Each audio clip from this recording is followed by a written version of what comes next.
जय हिंद प्यारे साथियों, आप सभी का स्वागत है सक्सेस वर्ल्ड एमसीक्यू चैनल पर।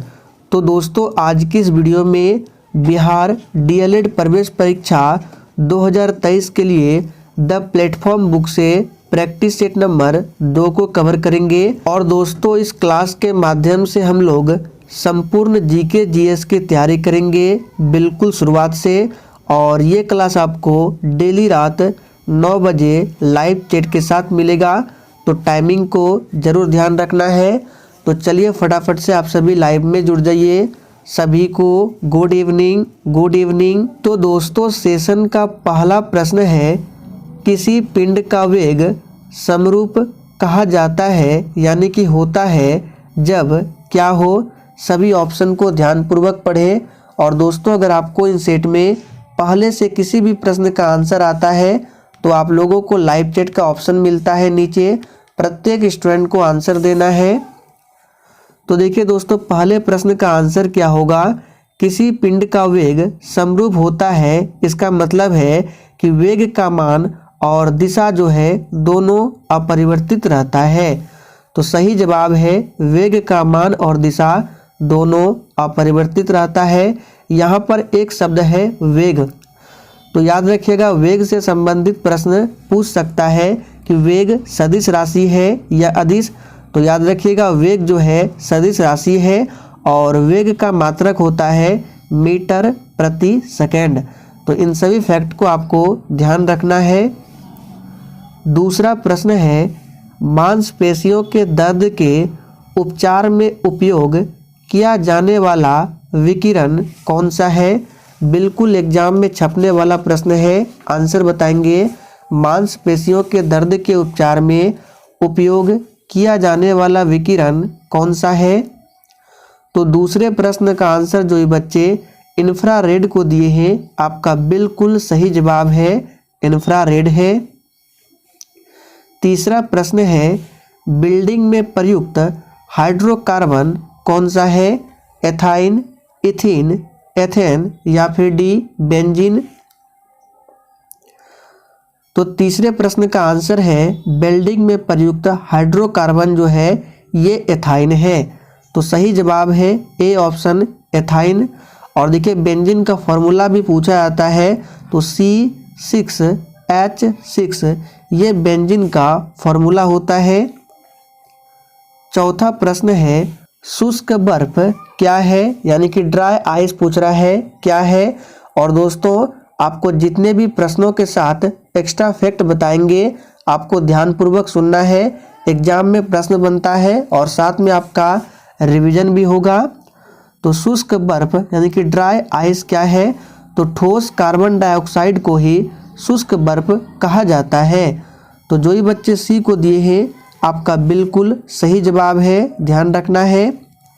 आगे देखिए, धनात्मक त्वरण का क्या अर्थ होता है। बिल्कुल टॉप लेवल का प्रश्न है, फटाफट से आंसर बताएंगे। धनात्मक त्वरण का क्या अर्थ होता है। तो देखिए, धनात्मक त्वरण का अर्थ होता है कि वस्तु का वेग बढ़ जाता है। तो यहाँ पे सही जवाब क्या होगा, वस्तु का वेग बढ़ जाता है। और त्वरण किसको कहते हैं, तो वेग में परिवर्तन की दर को क्या कहते हैं, तो त्वरण कहते हैं।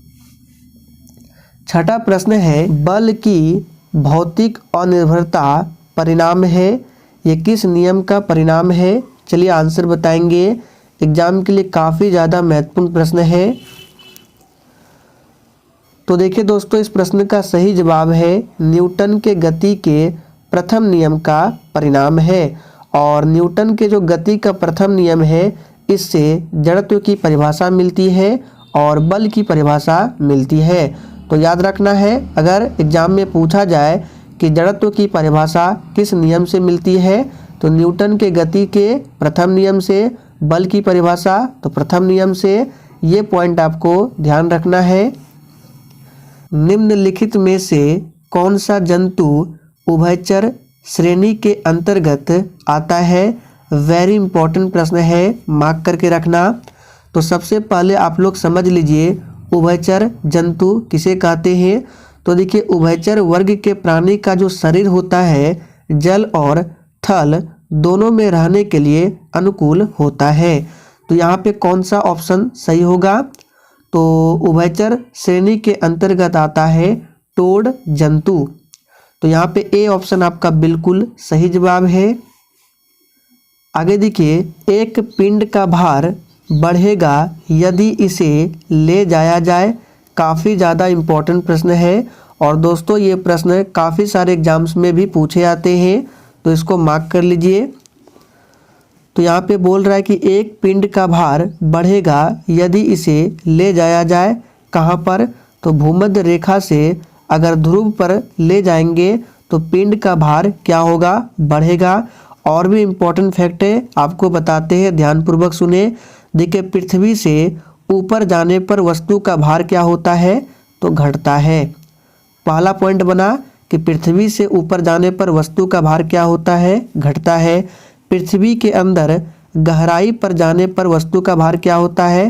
तो भी घटता है। दूसरा पॉइंट है। तीसरा पॉइंट है, पृथ्वी के सेंटर पर यानी केंद्र पर जाने पर वस्तु का भार क्या होता है? तो शून्य होता है। इस पॉइंट को आप लोग कॉपी में नोट कर लेंगे। काफ़ी बार एग्जाम में रिपीट हुआ है कि पृथ्वी के केंद्र पर जाने पर वस्तु का भार क्या होता है? शून्य होता है। आगे देखिए, विटामिन सी की कमी से इनमें से कौन सा रोग होता है? अब ध्यान दीजिए, यहाँ पे विटामिन है और विटामिन दो प्रकार के होते हैं। पहला, जल में घुलनशील विटामिन, तो विटामिन बी और विटामिन सी, ये दो ऐसे विटामिन हैं जो जल में घुलनशील होते हैं। बचे विटामिन ए, डी, ई और के, ये चार विटामिन वसा में घुलनशील होते हैं। तो यहाँ पे विटामिन सी की कमी से कौन सा रोग होता है? तो बिल्कुल सही जवाब दिए हैं, स्कर्वी रोग होता है। विटामिन सी का रासायनिक नाम क्या होता है? तो एस्कॉर्बिक एसिड होता है। बेरी किस विटामिन की कमी से होता है? तो विटामिन बी की कमी से बेरी होता है। विटामिन ए की कमी से रतौंधी होता है। डिटर्जेंट्स लवण है। सभी ऑप्शन को ध्यानपूर्वक पढ़ें। चलिए आंसर करेंगे, डिटर्जेंट्स लवण है। और देखिए दोस्तों, इसका पीडीएफ आपको टेलीग्राम पर मिल जाएगा। टेलीग्राम का लिंक इसी वीडियो के नीचे डिस्क्रिप्शन बॉक्स में है। तो देखिए, डिटर्जेंट सल्फोनिक अम्ल या एल्किल हाइड्रोजन सल्फेट के सोडियम और पोटेशियम लवण होते हैं। तो यहाँ पे देखिए, सल्फोनिक अम्ल या एल्किल हाइड्रोजन सल्फेट दिया हुआ है, तो बी ऑप्शन आपका बिल्कुल सही जवाब है। खुली श्रृंखला यौगिक का उदाहरण क्या है? वेरी इंपॉर्टेंट प्रश्न है। बेंजीन, पायरिडीन, एथेन या साइक्लोप्रोपेन। तो खुली श्रृंखला यौगिक का उदाहरण कौन सा होगा? तो जो ही बच्चे एथेन को दिए हैं, आपका बिल्कुल सही जवाब है। एथेन जो है खुली श्रृंखला का यौगिक है। बेंजीन का सूत्र क्या होता है? तो अभी हमने आपको बताया, C6H6 बेंजीन का सूत्र है। निम्न में से किसमें एल्यूमिनियम नहीं होता है? चलिए 12 के लिए फटाफट से आंसर बताएंगे। और दोस्तों, अगर आपको किसी भी प्रश्न में किसी भी प्रकार का थोड़ा भी डाउट होता है तो आप लोग तुरंत कमेंट करके पूछें। आपके कमेंट का रिप्लाई 100% दिया जाएगा। तो इसका सही जवाब जो ये बच्चे जर्मन सिल्वर को दिए हैं, आपका बिल्कुल सही जवाब है। जर्मन सिल्वर में क्या क्या होता है? तो कॉपर होता है, जिंक होता है और क्या होता है? निकेल होता है। तो कॉपर, जिंक और निकेल के मिश्रण से क्या बनता है? जर्मन सिल्वर बनता है। और भी आपको कुछ इंपॉर्टेंट मिश्र धातु बताते हैं। तो पीतल का पूछ सकता है, तो कॉपर और जिंक के मिश्रण से क्या बनता है? पीतल बनता है। इसके लिए एक ट्रिक है, आपको याद रखना है, पिताजी को आपको याद करना है। तो पी से देखिए पीतल हो गया, त से तांबा और ज से जस्ता, यानी कि तांबा और जस्ता के मिश्रण से क्या बनता है? पीतल बनता है। एक प्रश्न आपको याद हो गया होगा। दूसरा पूछा जाता है गन मेटल, तो गन मेटल बनता है copper plus zinc plus tin. तो कॉपर, जिंक और टीन के मिश्रण से क्या बनता है? तो गन मेटल बनता है। और एक सोल्डर का पूछा जाता है, जो कि Pb+SN यानी कि टीन के मिश्र धातु से बनता है। तो इन सभी फैक्ट को आपको ध्यान रखना है। स्ट्रेप्टोमाइसिन क्या है? चलिए 13 के लिए फटाफट से आंसर बताएंगे। और जितने भी एक्स्ट्रा फैक्ट बताते हैं, अगर आप लोगों को नहीं पता है तो आप लोग कॉपी में नोट डाउन जरूर कर लें। तो यहाँ पे स्ट्रेप्टोमाइसिन क्या है? तो एक एंटीबायोटिक दवा है। सही जवाब है सी ऑप्शन, एंटीबायोटिक दवा। और एंटीपायरेटिक क्या है? तो ये दवा जो है शरीर के ज्वर या तापमान को कम करता है, एंटीपायरेटिक। काली स्याही में उपस्थित डाई को पृथक किया जाता है। तो 14 नंबर का आंसर क्या होगा? काली स्याही में उपस्थित डाई को क्रोमेटोग्राफी यानी कि वर्ण लेखन विधि द्वारा पृथक किया जाता है। तो सही जवाब है क्रोमेटोग्राफी। हिंदी मतलब होता है वर्ण लेखन। तो आपसे एग्जाम में ये भी पूछ सकता है कि क्रोमेटोग्राफी का मतलब क्या होता है? वर्ण लेखन होता है, पूछा भी गया है। आगे देखिए, कृत्रिम प्रकाश क्या कर सकता है? सभी ऑप्शन को ध्यान से पढ़ें। और देखिए इस बुक में एक भी प्रश्न फालतू नहीं दिया गया है। सभी प्रश्न एग्जाम के लिए काफ़ी ज़्यादा इम्पोर्टेंट है, इसलिए आप सभी डेली प्रैक्टिस सेट को अटेंड करें।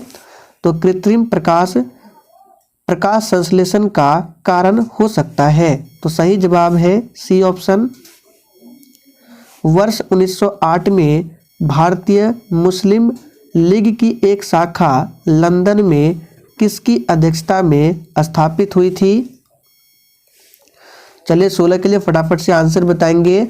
और दोस्तों आपके एग्जाम में 20 प्रश्न जीके और 20 प्रश्न साइंस यानी कि जीएस से रहने वाला है।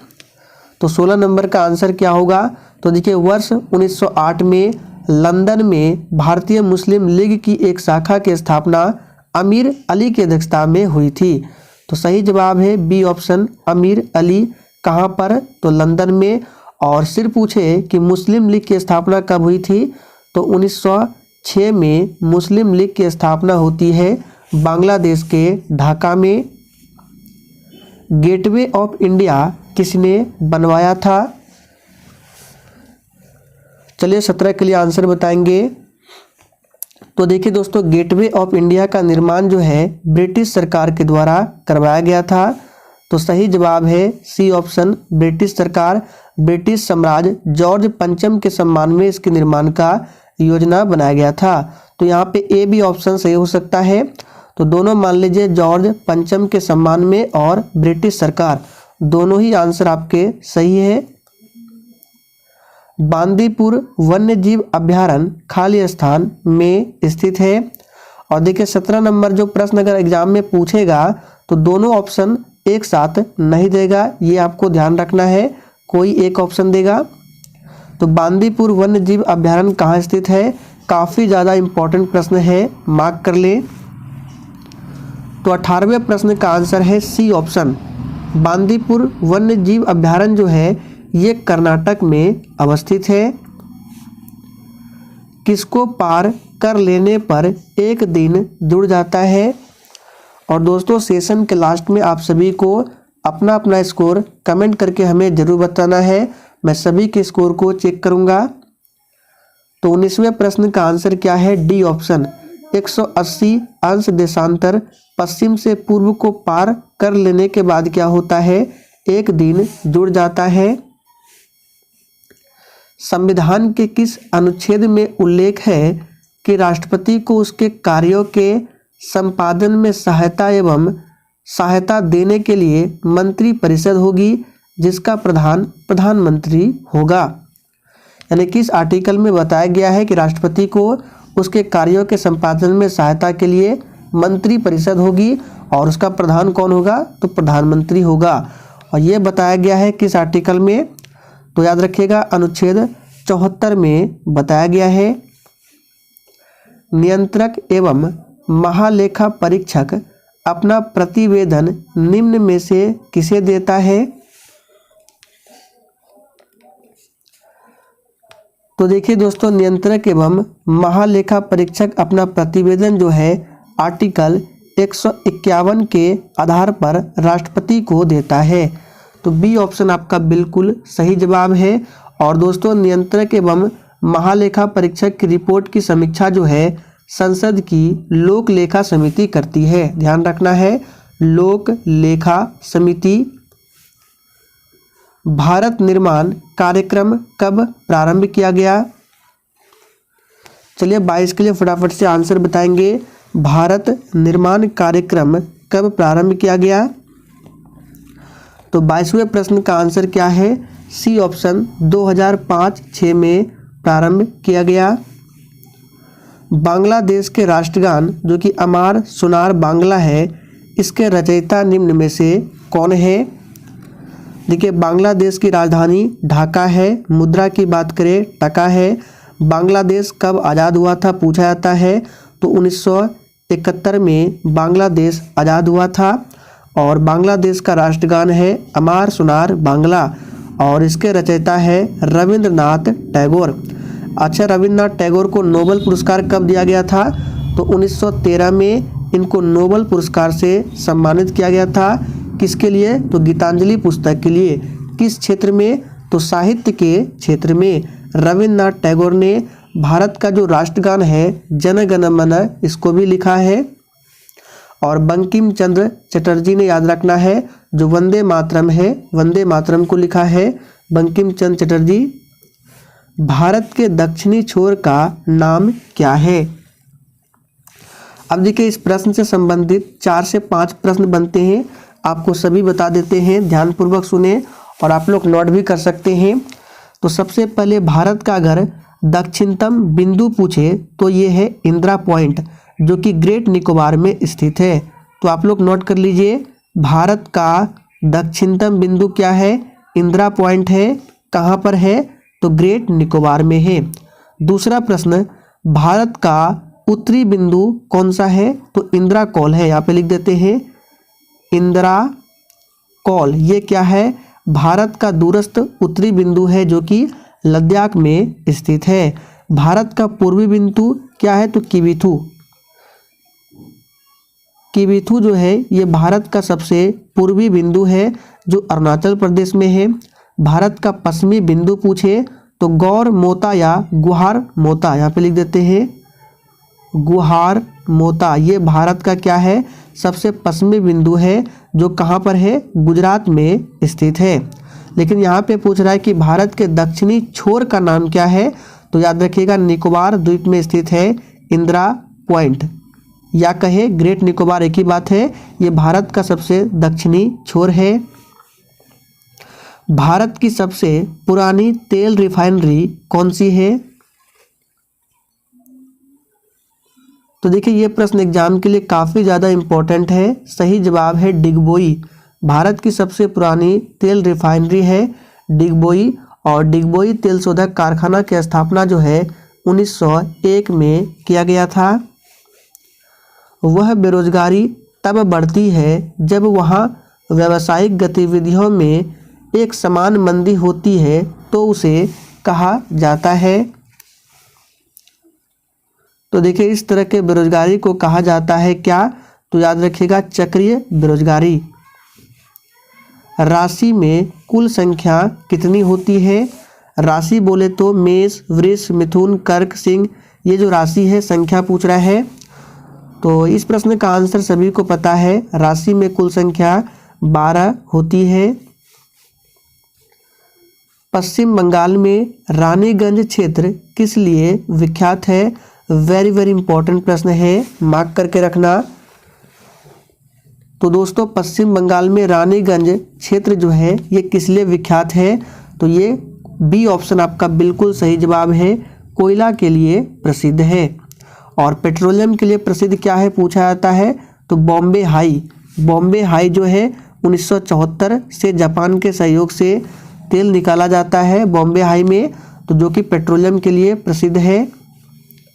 भारत में प्रथम आम सामान्य चुनाव आयोजित हुए थे। चलिए 29 के लिए फटाफट से आंसर बताएंगे। तो देखिए दोस्तों, भारत में प्रथम आम सामान्य चुनाव जो है ये आयोजित हुआ था 1951-52 में। सी ऑप्शन आपका बिल्कुल सही जवाब है, ध्यान रखना है। जीएनपी और जीडीपी में क्या अंतर है? जीएनपी का फुल फॉर्म होता है ग्रॉस नेशनल प्रोडक्ट और जीडीपी का फुल फॉर्म होता है ग्रॉस डोमेस्टिक प्रोडक्ट। तो जीएनपी एवं जीडीपी में क्या अंतर होता है? तो याद रखिएगा, विदेशों से प्राप्त शुद्ध साधन आय, ये दोनों में अंतर होता है। प्राचीनतम भारतीय विश्वविद्यालय के अवशेष खाली स्थान में है। तो भारत का प्राचीनतम विश्वविद्यालय जो कि तक्षशिला है, सही जवाब है बी ऑप्शन। और तक्षशिला वर्तमान में कहाँ है? तो पाकिस्तान में है। नालंदा विश्वविद्यालय की स्थापना किसके द्वारा किया गया था? तो गुप्त शासक कुमार गुप्त के द्वारा, याद रखना है। नालंदा विश्वविद्यालय की स्थापना कुमार गुप्त के द्वारा और विक्रमशिला विश्वविद्यालय की स्थापना धर्मपाल के द्वारा।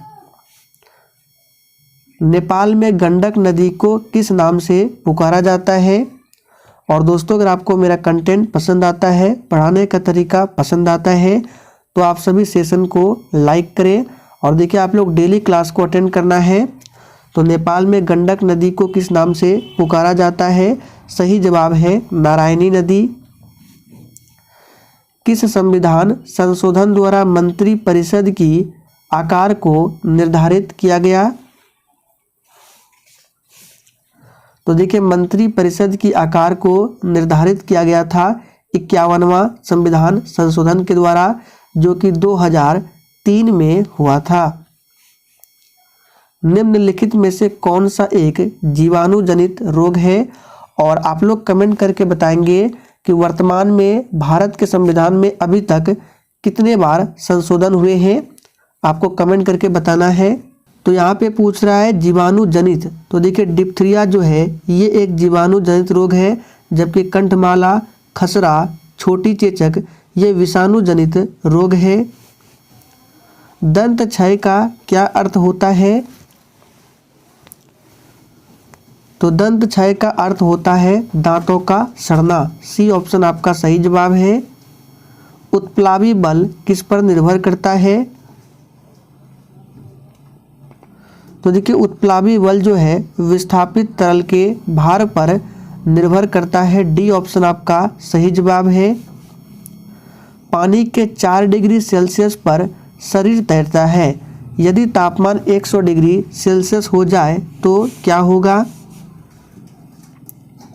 तो याद रखिएगा, जब तापमान 100 डिग्री सेंटीग्रेड होगा तो क्या हो जाएगा? शरीर डूब जाएगा। सही जवाब है ए ऑप्शन। और देखिए, आपको याद रखना है, एग्जाम में प्रश्न बनता है कि जल का घनत्व मैक्सिमम किस तापमान पर होता है? तो 4 डिग्री सेल्सियस पर जल का घनत्व क्या होता है? मैक्सिमम होता है। और जल में तैरना जो है न्यूटन के तृतीय गति नियम पर आधारित है। BHC का पूरा नाम क्या है? वेरी इंपॉर्टेंट प्रश्न है, इसको भी मार्क करके रखें। BHC का पूरा नाम क्या है? तो BHC का पूरा नाम है बेंजीन हेक्साक्लोराइड। तो इसका सही जवाब है सी ऑप्शन, बेंजीन हेक्साक्लोराइड। और इसका सूत्र होता है C6H6Cl6, याद रखना है। लेड स्टोरेज बैटरी में किस अम्ल का प्रयोग होता है? काफ़ी ज़्यादा इंपॉर्टेंट प्रश्न, आंसर बताएंगे। तो देखिए दोस्तों, लेड स्टोरेज बैटरी में किस अम्ल का प्रयोग होता है? तो सल्फ्यूरिक अम्ल का। इसका सूत्र होता है H2SO4। अगला प्रश्न, कीड़े सांस लेते हैं। तो आज का सेशन का ये आखिरी प्रश्न है, कीड़े सांस लेते हैं ट्रैकिया के माध्यम से। सही जवाब है डी ऑप्शन, याद कर लीजिए, ट्रैकिया के माध्यम से कीड़े सांस लेते हैं। तो दोस्तों, आज के लिए इतना ही। अगर सेशन पसंद आया हो तो सभी लोग सेशन को अधिक से अधिक जरूर शेयर करें।